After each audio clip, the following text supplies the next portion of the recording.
तो देखिए बच्चों, हम लोग ये हाइड्रोलिसिस पढ़ रहे थे इसकी मार्शल्स एसिड की।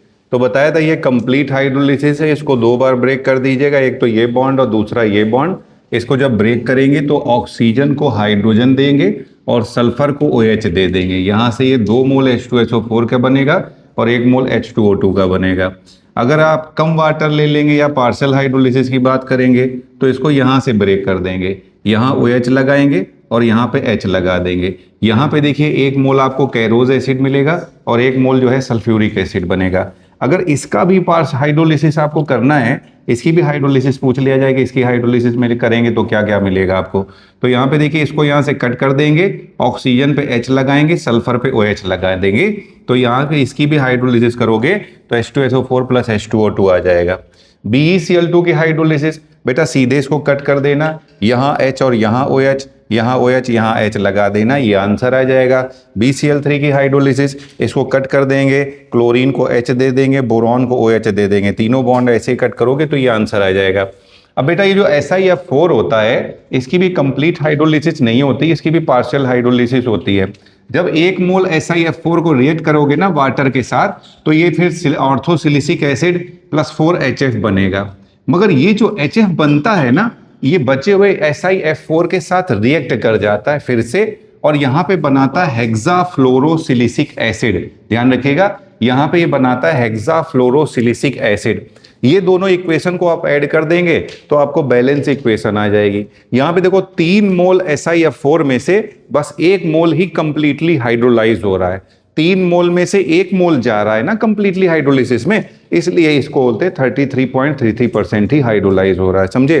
तो बेटा सुनो, फ्लोरीन का साइज छोटा होता है इसलिए आराम से H2SiF6 बना लेता है, मगर क्लोरीन का साइज बड़ा होता है तो क्लोरीन जब रिएक्ट करेगा तो ये वापस जब रिएक्ट करने आएगा ना और ये बनाना चाहेगा H2SiCl6 तो ये नहीं एग्जिस्ट करेगा, डज नॉट एग्जिस्ट, ये नहीं बनेगा। और ये क्यों नहीं बनेगा? इसका रीजन है क्राउडिंग।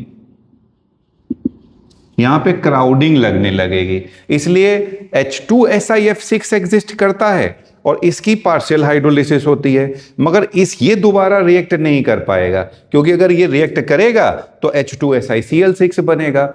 फ्लोरीन का साइज छोटा होता है इसलिए H2SiCF6 हम लोग बन सकता है, ये एग्जिस्ट करेगा, बट क्लोरीन का साइज बड़ा होता है इसलिए H2SiCl6 एग्जिस्ट नहीं करेगा, ये नहीं बन पाएगा। रीजन है क्राउडिंग इफेक्ट। समझे? अब यहां पे देखिए, हाँ तो ये देखिए ये BF3 है बेटा। BF3 का वाटर के साथ रिएक्शन कराएंगे तो पहले BOH whole thrice plus 3HF। अब ये जो HF है ये फिर से इसके साथ रिएक्ट कर जाता है और ये बनाता है टेट्राफ्लोरोबोरिक एसिड। इसका नाम है, देखो 4 फ्लोरीन है ना, तो टेट्राफ्लोरोबोरिक एसिड बनता है।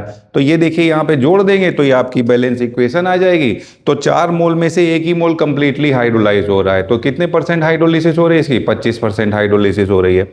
बट अगर सिमिलरली BeCl3 को हम लोग ले लें तो BeCl3 में बेटा यहाँ पे HCl तो बनेगा, मगर ये वापस में रिएक्ट करके HbFCl4 नहीं बना पाएगा। तो HbCl4 ये होता है डज नॉट एग्जिस्ट। ध्यान रखिएगा, ये एग्जिस्ट नहीं करेगा और इसका भी सेम रीजन है crowding effect of chlorine atom. समझे? तो इसकी कंप्लीट हाइड्रोलिसिस हो रही है। तो BeCl3 की कंप्लीट हाइड्रोलिसिस होती है जबकि BF3 की पार्शियल हाइड्रोलिसिस होती है। HbF4 एग्जिस्ट करता है मगर HbCl4 एग्जिस्ट नहीं करता है। ये एग्जिस्ट क्यों करता है? क्योंकि फ्लोरीन का साइज छोटा होता है, यहाँ क्राउडिंग इफेक्ट नहीं लगता है। ये क्यों एग्जिस्ट नहीं करता है? क्योंकि क्लोरीन का साइज बड़ा होता है, यहाँ पे क्राउडिंग इफेक्ट लगता है। एक बेटा ये भी बहुत ही इंपॉर्टेंट रिएक्शंस है, इनको सीधे याद कर लीजिएगा। ये आपका नोबल गैस के कंपाउंड है, उनकी हाइड्रोलिसिस है, ये इंपॉर्टेंट है, आया हुआ है आपके पेपर में। तो XCF2 जब वाटर के साथ रिएक्ट करेगा तो यहाँ पे आंसर आ जाएगा Xc plus O2 plus HF आ जाएगा।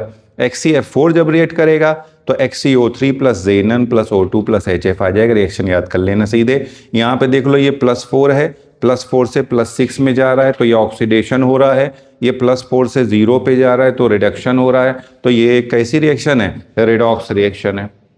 यहाँ देखिए ये +6 है, ये भी +6 है, सेम पे जा रहा है। इसमें एक तो ये भी पूछ सकते हैं कि क्या क्या इसमें प्रोडक्ट बनता है, और ये भी पूछ लेते हैं कि बताइए इसमें कौन कौन सी स्टेप इन्वॉल्व होती है।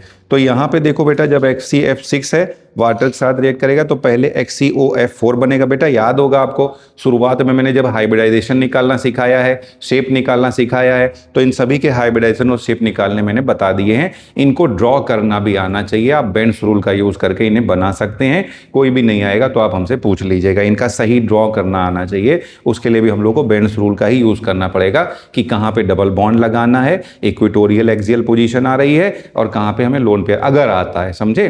तो इनके सही शेप हमें ड्रॉ करना आना चाहिए। ठीक, आइए तो वापस, तो ये HCF6 प्लस वाटर, तो HCOF4 प्लस HF बनेगा 2HF। फिर ये रिएक्ट करेगा वाटर के साथ तो HCO2F2 प्लस 2HF बनेगा। फिर ये वाटर के साथ रिएक्ट करेगा तो HCO3 प्लस 2HF बनेगा, समझे।